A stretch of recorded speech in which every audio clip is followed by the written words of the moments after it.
అదే ఇంకొకటి రోడ్ల పైన మనం ఆపుకునేది ఎక్కడ ప్లేస్ ఉండదు. ఆపితే కొద్దిసేపు ఒక నిమిషం ఆపొచ్చు. ఆపుకొని వెళ్ళిపోతాం అంతే. ఈ హైదరాబాద్లో ఉన్న రోడ్లే ఇరుకు రోడ్లు ఫస్ట్ ఆఫ్ ఆల్. ఇరుకుగా ఉంటుంది. ఇది ఇంకొకటి ఏంటంటే చలాన్ వేయడం ఇది కరెక్ట్ కాదు. అవగాహన అనేది కల్పిస్తే బాగుంటుంది జనాలకు. ఇప్పుడు గత ప్రభుత్వంలో 400, 300 అని ట్రాఫిక్ సిగ్నల్ జంప్ అని ఉంది. ఈ ప్రభుత్వంలో రూ. 1000 చేశారు కదా, దానిపైన మీ స్పందన ఏంది? ఎందుకంటే ఫస్ట్ మన పోలీస్ వ్యవస్థకు డ్రైవర్లకు ఒక అవగాహన కల్పిస్తే ఇట్లాంటి చలాన్లు కూడా అవసరం లేదు. వాళ్ళకే తెలుస్తుంది ఏందనేది.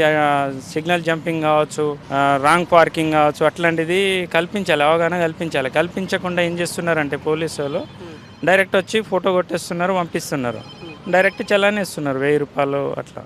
కానీ అట్లా వేయడం ఇది కరెక్ట్ కాదు. అవగాహన కల్పిస్తే ఏంటంటే నెక్స్ట్ వాళ్ళకి తెలుస్తుంది మనం ఈ ఎటువంటి పార్కింగ్లో పార్కింగ్ చేయొద్దు, ఎక్కడ నిల్చుకోవాలి, సిగ్నల్ జంప్ చేసుకోకూడదు అనేది తెలుస్తుంది.